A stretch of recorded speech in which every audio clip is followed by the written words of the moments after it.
ಆತ್ಮೀಯರೇ ನಮಸ್ಕಾರಗಳು. ನಾನು ರವಿಚಂದ್ರ ಅತ್ನೂರ್. ಈಗ ಒಂದು ಪ್ರದೇಶಕ್ಕೆ, ಒಂದು ಹೊಸ ಪ್ರದೇಶಕ್ಕೆ, ಒಂದು ಹೊಸ ಊರಿಗೆ, ಹೊಸ ಜನವತಿ ಪ್ರದೇಶಕ್ಕೆ ಹೋದಾಗ ಅಲ್ಲಿನ ದಿಕ್ಕುಗಳನ್ನು ಹೇಗೆ ಗುರುತಿಸುವುದು ಎಂಬುದರ ಬಗ್ಗೆ ತಿಳಿದುಕೊಳ್ಳೋಣ. ಯಾವುದೇ ಜನಗಣತಿ ಮಾಡಲು, ಊರಿನ ನಕ್ಷೆ ಹಾಕಲು, ಜೊತೆಗೆ ಬೇರೆ ಬೇರೆ ಪ್ರದೇಶಕ್ಕೆ ಹೋಗಲು ನಾವು ದಿಕ್ಕುಗಳನ್ನು ತಿಳಿದುಕೊಳ್ಳುವುದು ಬಹಳ ಅಗತ್ಯವಾಗಿದೆ. ಆ ನಿಟ್ಟಿನಲ್ಲಿ ನಾವು ಒಂದು ಹೊಸ ಪ್ರದೇಶಕ್ಕೆ ಹೋದಾಗ ದಿಕ್ಕುಗಳನ್ನು ಹೇಗೆ ಕಂಡುಹಿಡಿಯುವುದು ಎನ್ನುವುದನ್ನು ನೋಡೋಣ. ಮೊದಲಿಗೆ ಸೂರ್ಯ ಉದಯಿಸುವ ದಿಕ್ಕನ್ನು ಗುರುತಿಸಿಕೊಳ್ಳಬೇಕು. ಅದನ್ನು ನಾವು ಪೂರ್ವ ದಿಕ್ಕು. ಆ ಪೂರ್ವ ದಿಕ್ಕಿನ ಎದುರು ಮುಖ ಮಾಡಿ ನಿಂತಾಗ, ಪೂರ್ವ ದಿಕ್ಕನ್ನು ಗುರುತಿಸಿಕೊಂಡಾದ ನಂತರ ಆ ದಿಕ್ಕಿಗೆ ಮುಖ ಮಾಡಿ ನಿಲ್ಲಬೇಕು. ಅದು ನಿಂತಾದ ನಂತರ ನಮ್ಮ ಬಲಗೈಯನ್ನು ಚಾಚಿದರೆ ಅದು ದಕ್ಷಿಣ ದಿಕ್ಕನ್ನು ಸೂಚಿಸುತ್ತದೆ.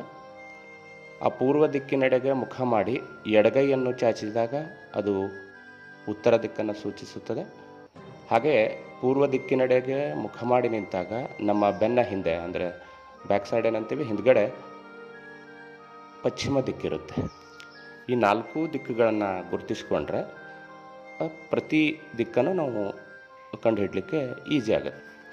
ಈ ದಿಕ್ಕುಗಳನ್ನು ಭಾರತ ನಕ್ಷೆಯ ಮೇಲೆ ಹಾಕೋದ್ರ ಮೂಲಕ ನಾವು ದಿಕ್ಕುಗಳನ್ನು ತಿಳಿದುಕೊಳ್ಳೋಕ್ಕೆ ಪ್ರಯತ್ನ ಮಾಡೋಣ. ಈ ಚಿತ್ರದಲ್ಲಿ ಗಮನಿಸಿ, ಮೇಲ್ಗಡೆಗೆ ಉತ್ತರ ದಿಕ್ಕಿದೆ. ಯಾವುದೇ ನಕ್ಷೆಯಲ್ಲಿ ನಾವು ಉತ್ತರ ದಿಕ್ಕನ್ನು, ಅಂದರೆ ನಾರ್ತನ್ನು ಮೊದಲು ಗುರುತಿಸ್ತೀವಿ. ಅದರ ಕೆಳಗಡೆಗೆ ಗಮನಿಸಿ, ಈ ಕಡೆ ಶ್ರೀಲಂಕಾ ಕಡೆ, ಅಂದರೆ ಭಾರತದ ಕೆಳಗಡೆ ನಾವು ದಕ್ಷಿಣ ದಿಕ್ಕಿದೆ. ಆನಂತರ ಪೂರ್ವ, ಈ ಕಡೆ ಪಶ್ಚಿಮ ದಿಕ್ಕು. ಪಶ್ಚಿಮ ಮತ್ತು ಉತ್ತರ ದಿಕ್ಕುಗಳ ನಡುವೆ ವಾಯುವ್ಯ ಇದೆ. ಗಮನಿಸಿ, ನಮ್ಮ ಜನಗಣತಿಯನ್ನು ಮಾಡಲಿಕ್ಕೆ ನಾವು ವಾಯುವ್ಯ ದಿಕ್ಕಿನಿಂದಲೇ ಮನೆಗಳಿಗೆ ಸಂಖ್ಯೆಗಳನ್ನು ಕೊಡೋದನ್ನು ಆರಂಭಿಸಬೇಕು. ಗಮನಿಸಿ, ಪಶ್ಚಿಮ ಮತ್ತು ಉತ್ತರ ದಿಕ್ಕುಗಳ ನಡುವೆ ಇರೋದೇ ವಾಯುವ್ಯ. ಹಾಗೆ ಉತ್ತರ ಮತ್ತು ಪೂರ್ವ ದಿಕ್ಕುಗಳ ನಡುವೆ ಇರೋದೇ ಈಶಾನ್ಯ. ಹಾಗೆಯೇ ಪೂರ್ವ ಹಾಗೂ ದಕ್ಷಿಣ ದಿಕ್ಕುಗಳ ನಡುವೆ ಇರೋದೇ ಆಗ್ನೇಯ. ಹಾಗೆಯೇ ದಕ್ಷಿಣ ಮತ್ತು ಪಶ್ಚಿಮ ದಿಕ್ಕುಗಳ ಮಧ್ಯಕ್ಕೇನು ದಿಕ್ಕು ಬರುತ್ತೆ ಅದು ನೈಋತ್ಯ ದಿಕ್ಕು.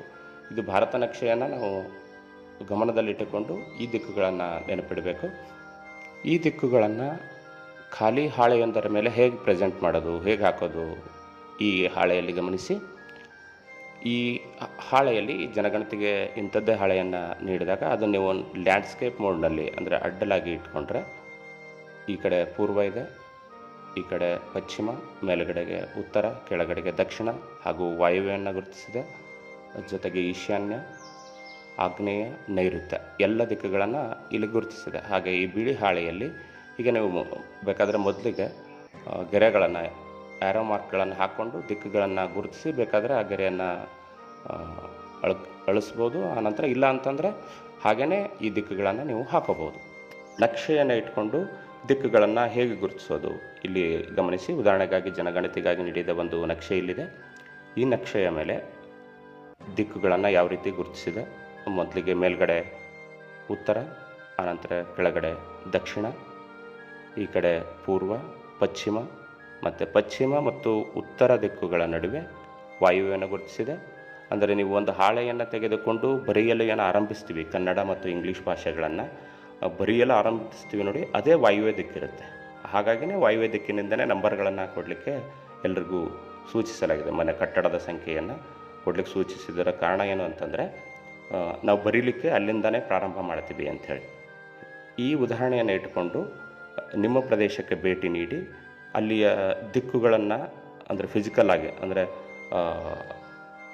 ನೆಲದ ಮೇಲಿರುವ ದಿಕ್ಕುಗಳನ್ನು, ಯಾವುದ್ಯಾವ ದಿಕ್ಕಿಗೆ ಏನೇನಿದೆ ಅಂತ ತಿಳ್ಕೊಂಡು ಅದನ್ನು ಈ ಹಾಳೆಯ ಮೇಲೆ ಪ್ರೆಸೆಂಟ್ ಮಾಡಿ ನಂಬರ್ಗಳನ್ನು ಕೊಡ್ತಾ ಗಣತಿಯನ್ನು ಆರಂಭಿಸಿದರೆ ಯಾವುದೇ ಗೊಂದಲಗಳು ಆಗೋದಿಲ್ಲ.